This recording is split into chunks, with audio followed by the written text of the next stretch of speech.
آپ اکثر فرماتے ہیں کہ اللہ کا تعارف غلط کروایا گیا ہے، ہم اللہ کو جانتے ہی نہیں، برائے کرم ہماری اصلاح فرما دیں۔ اللہ کے ہاتھ میں کچھ لوگوں نے ڈنڈا پکڑا دیا ہے، یہ انتظار میں بیٹھا ہے کہ تم آؤ گے تو تمہاری ہڈیاں توڑ دوں گا، تمہاری کھال کھینچ لوں گا۔ یہ اللہ کا تعارف نہیں ہے۔ اللہ نے اپنا تعارف ہمیشہ جب بھی کروایا رحمان الرحیم کروایا، تواب الرحیم کروایا، غفور الرحیم کروایا۔ یقیناً وہ قہاری اور جباری کی صفات بھی رکھتا ہے، مگر وہ تعارف نہیں ہے اللہ کا۔ ایک بات آپ سمجھ لیں، آپ اگر شاعر ہیں اور شعر کہتے ہیں تو وہ شعر آپ کو اپنی جان سے زیادہ پیارا ہوتا ہے۔ اگر آپ پینٹر ہیں، پینٹنگ کرتے ہیں، وہ پینٹنگ آپ کو اپنی جان سے زیادہ پیاری ہوتی ہے۔ یعنی کہ ہر خالق کو اس کی مخلوق پیاری ہوتی ہے۔ خالق کی صفات مخلوق میں ودیت کرتی ہیں، تو اللہ ہمارا خالق و مالک ہے، وہ ہم سے کتنا پیار کرتا ہے۔ اللہ کے رسول صلی اللہ علیہ وسلم نے یہ بات سکھائی جو بہت کم لوگ کوٹ کرتے ہیں۔ ایک قافلہ تھا، رات کو ایک بچہ گم ہو گیا قافلے میں، اس کی ماں ڈھونڈ رہی تھی بے چین پاگلوں کی طرح۔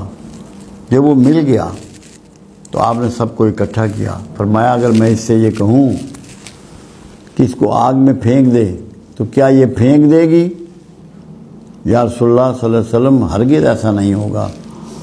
فرمایا جتنی اس ماں کو اپنے بچے سے محبت ہے، اس سے 70 گنا زیادہ محبت اللہ کو اپنے بندوں سے ہے، تو کیا وہ آپ کو آگ میں ڈالنا چاہتا ہے؟ یقیناً نہیں۔ ہم آگ میں خود چھلانگے مارتے ہیں۔ اللہ کا تعارف یہ ہے کہ اللہ آپ سے لاڈ کرتا ہے، آپ سے لو کرتا ہے، آپ سے محبت کرتا ہے، آپ کو خوش دیکھنا چاہتا ہے، آپ کو رسپیکٹ فل دیکھنا چاہتا ہے، ہیلدی دیکھنا چاہتا ہے۔ خرابی ہم کرتے ہیں۔ یہ تصور ہے نا کہ اللہ تو بڑا سخت ہے، بڑا سخت امتحان لے گا، کوئی اس طرح کا تصور جو ہے نا وہ ٹھیک نہیں ہے۔ اب ایک آدمی ہو یا کوئی بھی اتھارٹی ہو، وہ ڈنڈا لیے بیٹھی ہو، کون اس کے قریب جائے گا؟ کوئی پاس جائے گا اس کے؟ تو اللہ کا تصور تو یہ، اللہ کہتا ہے تم چل کے آتے ہو تو میں دوڑ کے آتا ہوں، میں تو تمہاری طرف دھیان رکھتا ہوں۔ ہر وقت اللہ ہمارے دھیان میں، ہم اللہ کے ذہن میں رہتے ہیں، سارے اس کی مخلوق اللہ کے دماغ میں ہے ساری، تبھی تو سب کی ضرورتیں پوری کرتا ہے، سب کی احتیاج پوری کرتا ہے۔ تو اللہ کو مہربان رب سمجھیے، دوست سمجھیے، محبوب سمجھیے، گائیڈ سمجھیے، کھل کے اس سے باتیں کیا کریں۔ آپ اللہ سے تنہائی میں شکوے بھی کر سکتے ہیں، مخلوق کے سامنے اللہ کا شکوہ نہیں کر سکتے، یہ اس کی غیرت اور عزت کا سوال ہوتا ہے۔ تنہائی میں اس سے بات کر سکتے ہیں، جو مرضی شکوہ کر سکتے ہیں، گریہ اللہ کے کر سکتے ہیں۔ اللہ کو دوست سمجھیں۔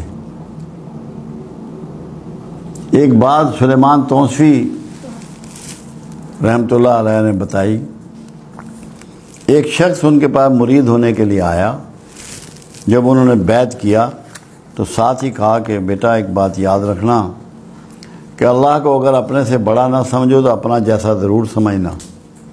خیر سرکار کیا کرتے ہو، میں تو اللہ کو اپنے جیسا سمجھوں تو میں تو مارا جاؤں گا۔ فرمایا جاؤ میری بات پہ جا کے غور کرنا۔ لوگ اس زمانے میں حجروں میں رہا کرتے تھے، کئی کئی دن لمبے سفر پہ پیدلوں کے یا گھوڑوں ٹانگوں کے سفر ہوتے تھے۔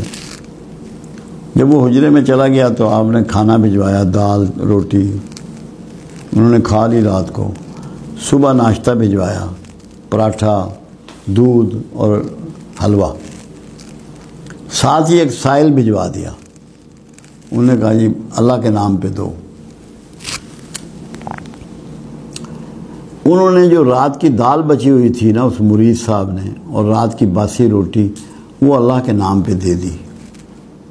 جب 10 بجے بابا جی سے ملاقات ہوئی سلیمان توسوی سے، آپ نے پوچھا کہ میری بات پہ غور کیا کہ سرکار کافر ہو کے مر جائیں گے، کی کر دے ہو؟